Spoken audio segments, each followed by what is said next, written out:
Love triangle, which led a future scientist to Kiev. The misfortune that initiated the archaeological research. The adventure which was crowned with the discovery of world significance.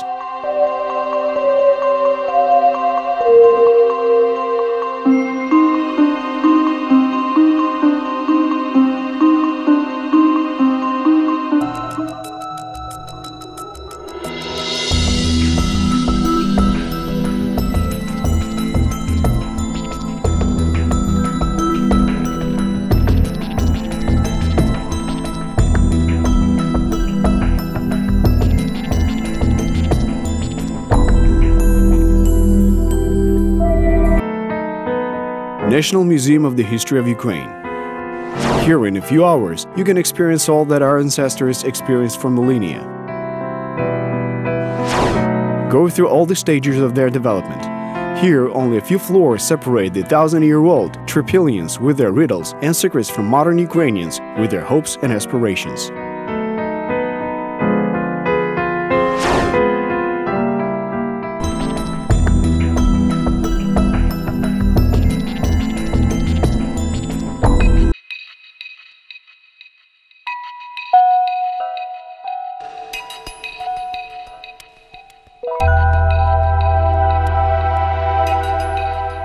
Thick-walled ceramic grain storage pot. The wall is 1.5 centimeters thick. It's rather heavy. About 50 centimeters in diameter and about as much high. See what color it has? It's like gray-brown. Color is a sign of the temperature that was used to burn it in. On the outside, the grain storage pot is decorated with ornaments. It shows 4 trees, symmetrically. 2 trees have their branches down, and other 2 have theirs raised up. According to the explanations of academician Boris Alexandrovich Rybakov, these are symbols of a dying and resurrecting nature. And it belongs to one of the oldest civilizations which lived on the territory of modern Ukraine, the Trypillians. This is in fact the first agricultural civilization here, which entire economy and all the life were based specifically on the occupation of arable farming.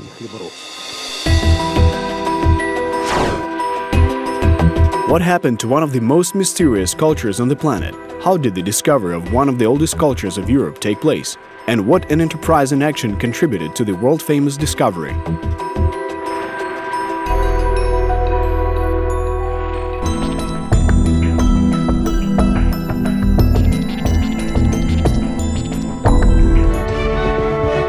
In 1876, a young Czech Vikentiy Khvoyka came to Kiev.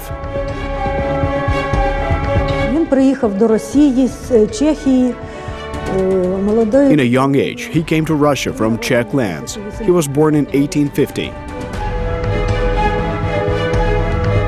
The fact is that the hard-working Czech came to Russia to work. There was another reason why Vikentiy Vyacheslavovich came to Kiev. Representatives of an ancient Khvoyka noble dynasty lost their family estate, documents, and with them titles in one of the battles in which their ancestors participated, and thus became ordinary settlers. The parents of Vikentiy started a large dairy farm, but the lad did not relish this business. He was more interested in ancient history and artifacts. He traveled throughout Austria, Germany, Czech lands, and everywhere he got acquainted with archaeology artifacts. At the age of 26, Vikentiy had the opportunity to ensure his well-being once and for all.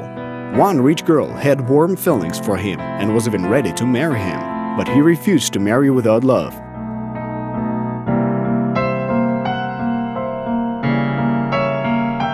In Prague, he got acquainted with the Ukrainian family of Alexandrovsky and fell in love with their daughter. Feelings between young people were so strong that Vikentiy decided to go to Kyiv with the family of his darling. But here he suffered a great misfortune.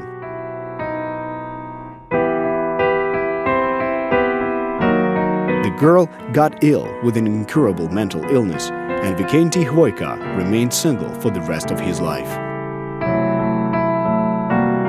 Khvoyka was just an agronomist by education and a Czech by birth, was engaged in completely different things when he came to Kiev. He taught the German language, fencing and drawing. Here he simply tried to earn extra money on the side. He was engaged in agriculture. He was even awarded some kind of award at international exhibitions. He ventured into the agrarian business in an attempt to grow hops. He conducted research on brewing, but somehow this business did not fly. In fact, it burned in the literal sense of the word. His laboratory, where he worked on the production of some concentrate of hops, burned up. And when he was already trying to clear these charred ruins, he came across some glass bracelets of ancient Kievan Rus. Naturally, he liked this find. After all, who does not like the treasure of the times of Kievan Rus actually found on one's own property? Part of the treasure, in truth, he sold as he desperately needed money. Thus, the 40-year-old Vikentiy Khvoyka fundamentally changed his line of work. He switched to the search for and trade in antiquities. Back then it was fashionable. There was money in it because at all these flea markets, like the one in Podil, you could buy a lot of interesting things, literally for a dime. And the person knowledgeable in this could then resell it to collectors for real money. This was exactly what Vikentiy Khvoyka was engaged in. From that moment on, he was a regular on the Podil grey market, and the famous philanthropists Hanenko and Tereshchenko became his patrons. But the entrepreneurial Czech looked beyond his visits to the market. Khvoyka met such a very interesting experiment. He smoothed things over with all Kiev contractors who were engaged in construction on the territory of Kyiv when the city was experiencing a construction boom in the 1890s. Crazy construction, many pits, and these constructors found a lot of interesting things. Khvoyka set a fixed rate, a kopeck or half a kopeck for each of his finds. Very soon the yard of Vikentiy Khvoyka was littered with all kinds of rubbish, which was first brought by contractors and later by the workers themselves when they decided to hand in the excavated objects directly without any intermediaries. There were some glass bottles, bones, boxes, leather and even shoes. But among all this, there were real archaeological finds.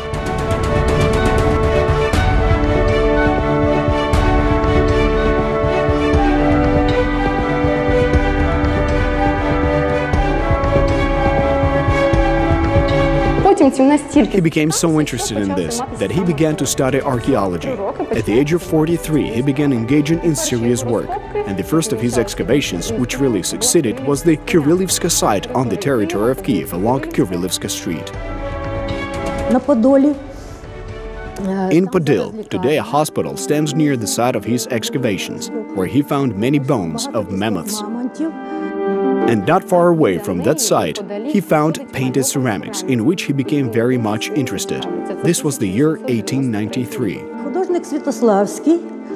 Artist Serhiy Sviatoslavsky told Khvoyka that he had found some pottery fragments in his yard.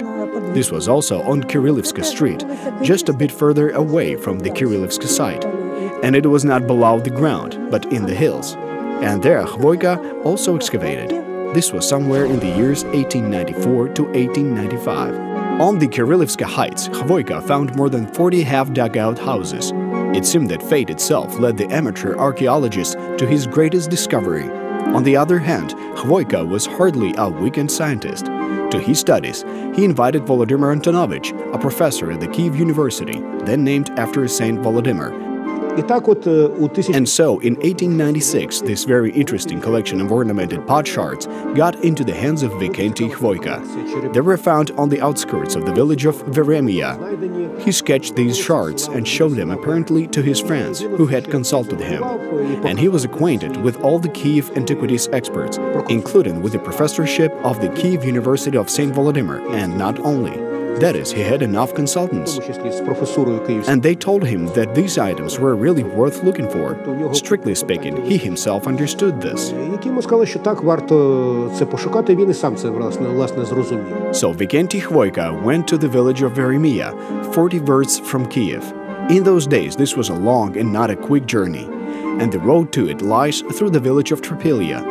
Wherever he passed, he showed his sketches to local people and asked if anybody there had found something similar to this. And so he was pointed to a place 2 versts from the outskirts of the village of Trypillia, where at some point someone had found something, when some shards were turned up by a plow in the fields. Approximately such shards are before us on the table and have the same carved ornamentation. In October 1897, Vikentiy Khvoyka began his excavations near the village of Trypillia.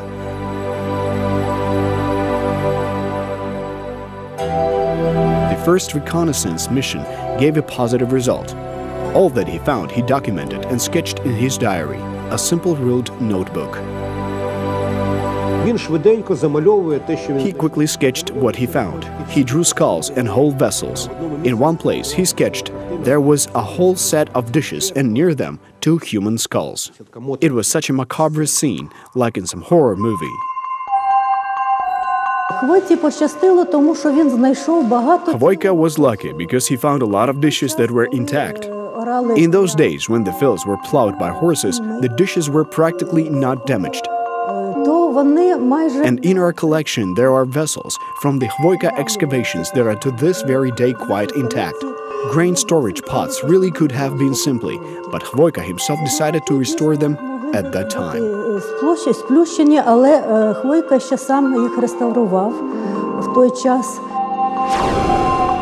But in addition to the success that accompanied the archaeologist, failures also lied in wait for him and even danger. Because if he left something in the field, thieves came and carried everything out. This was so-called black archaeology, which has existed for time immemorial, and always very carefully some eyes were on surveillance from behind some bushes, watching what he was digging. And the next day he could not find anything in that excavation. So he came there, adapted, and continued to dig more and more. Watch in the next episode. He could move from one place to another. We're now surprised that he could unearth several dwellings in one settlement, then in another, and all this in one summer. And here we sat for a whole month digging up one dwelling.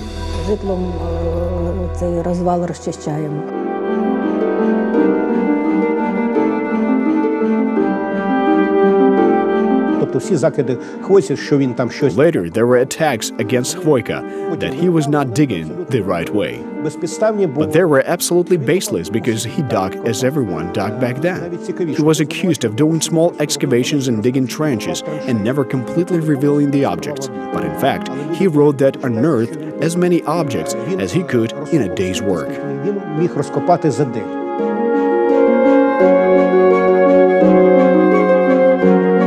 All the materials of his research, which he conducted, he presented at the 11th Archaeological Congress, where he identified this culture, named it, presented his workings, and compared his materials with other finds that were found in other regions of Ukraine.